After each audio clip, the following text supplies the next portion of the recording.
मियालाय थानाय तांसल भिधान भूमिक रमजगमनी कितिगै कक फिरोखा एलओपी जितेन्द्र चौधरी तै सिलंमुं फुनुखा तांसल पुलिस रगबाय भिधान भूमिक रमजगमनी न कितिगै कक फिरोकना थागै एलओपी जितेन्द्र चौधरी साका अबहाय पाटिमुं सिमिया ताबुकनि हापां फानो फाइमा यागुल ताबुक जे रक हापांग तंग बरकनि याग हास्ते तांगबेदेक नि बारजा याफारजागमानि यागुल न केरक सबायजागै तंगो रायदा सयाते सामं तांजागै तंगो हागतनि केरं रक सबायजागै तंखा हानि बागै रमजगनाय भिधान भूमिकन केरंनि बिसिंति कराक निस्लाय कराक মাজরাত नानि नांनाय हिनि शाखा एलओपी जितेन्द्र चौधरी घटना একদিক থেকে কোনো বিচ্ছিন্ন ঘটনা না অর্থাৎ একটা জাস্ট একটা ছোট্ট ঘটনা ঘটেছে বিচ্ছিন্নভাবে এরকম ঘটনা আর নাই এরকম না এটা এই গভর্নমেন্ট আসার পর অর্থাৎ আজকে যারা ক্ষমতায় আছে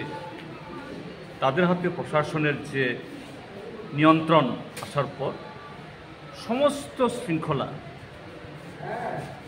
আইনি শৃঙ্খলা প্রশাসনিক শৃঙ্খলা আজকে ওরা ভেঙে তছনছ করে তার অপব্যবহার করে দেশের আইন কানুনকে লঙ্ঘন করে তাদের স্বার্থ কায়েমি স্বার্থ কীভাবে তারা রূপায়ণ করবে এটা তারা করছে।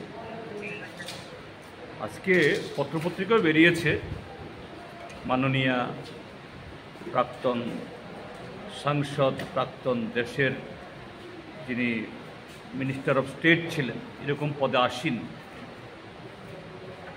তার পরিবারে তার খুড়তুতো ভাই এই প্রতিমা দেবীর বাবার নাম ব্যবহার করে আধার বের করেছে, বাংলাদেশে গিয়ে সেখানে বিয়ে শাদী করেছে, ওখান থেকে অবৈধভাবে একটা মহিলাকে নিয়ে এসে বিয়েও করেছেন।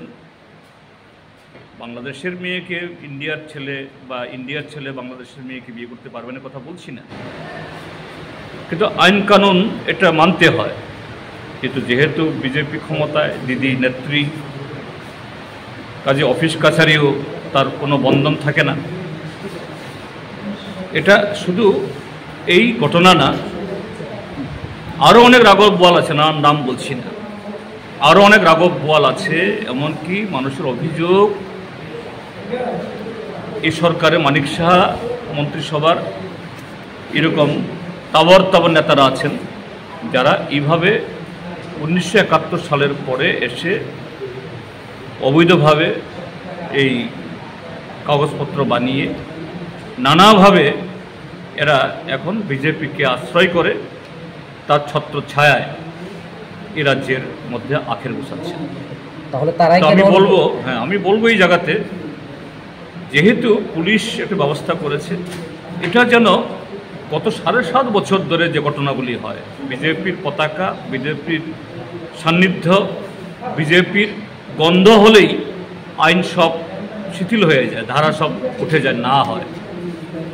পুলিশ এটা আইনানুগভাবে আইন যে কথা বলে সেই পথেই এই প্রতিমা দেবীর ভাইয়ের ঘটনাকে তদন্ত করে, এবং তার সাথে আরও কত লোকের যোগাযোগ আছে, এই গাঁজা পাচার, গাঁজা চাষ, আরও নানা, এগুলি এই সোনামুড়া মহকুমার প্রতিটি মানুষ জানে, প্রতিটি মানুষের অভিযোগ। আমরা এই দাবি করব আমাদের বিরোধীদের তরফ থেকে, আইন যাতে আইনের মতো না চলে, তা না হলে পরে এই রাজ্যের মানুষ নিশ্চয়ই আরও জোরদারভাবে এটা নিয়ে রাস্তায় নামতে বাধ্য করা হবে। আপনাদের এই দলের একজন বয়স্ক প্রবীণ নেতা 2-1 দিন আগেই উনি প্রয়াত হন, বক্সনগর বিধায়ক মেলাগড়ে একটি জনসভায় ওনাকে উইকেট পতনের সাথে তুলনা করে আপনাকেও বিভিন্ন ভাষায় আক্রমণ করেছে, কি বলবেন বিষয়? আমি এই ভদ্রলোকের নাম আনতে চাই না, তার শিক্ষা, রুচি, অবস্থান আর যে দলের মধ্যে আছে সে দলের সংস্কৃতি অনুযায়ী কথা বলেছেন। এতে যাদের নামে, তার মধ্যে আমার নামও আছে দেখেছি আমি, এতে তার এই সমস্ত বক্তব্যে চুল পরিমাণ আমাদের উপর তার কোনো প্রভাব পড়বে না, বরঞ্চ তাদের চেহারা চরিত্র এটা আরও ভালো করে মানুষ জানলো, দেখলো এবং তাদের সম্পর্কে এই রাজ্যের মানুষ আগামী দিন কী সিদ্ধান্ত গ্রহণ করবে তার জন্য আরও রাস্তা তিনি দেখিয়ে দিলেন। কাজে একে নিন্দা জানানো মানে হলো নিজেকে ছোট করা। আমি এই সব প্রয়োগ করবো না এখানে। স্বাদে ভরা ঘিয়ের সুবাস লংতরায়, কি ভালো খেতে। শুদ্ধ ঘিয়ের আবেশ ভরা লংতরায়, অপূর্ব সুগন্ধ। পুষ্টি ভরা ঘিয়ের খাবার, গাওয়া ঘি প্রিয় সবার লংতরায়। একেই বলে বিশুদ্ধ ঘি। বিশুদ্ধ ঘি নাম মনে রেখো লংতরায়। লংতরাই ঘি রোজ খাবারে তোমাকে চাই। লংতরায়, লংতরায়, লংতরায়।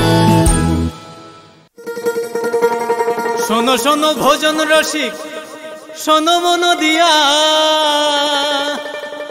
ঝাঁঝের স্বাদে রান্না করো লংতরাই দিয়া।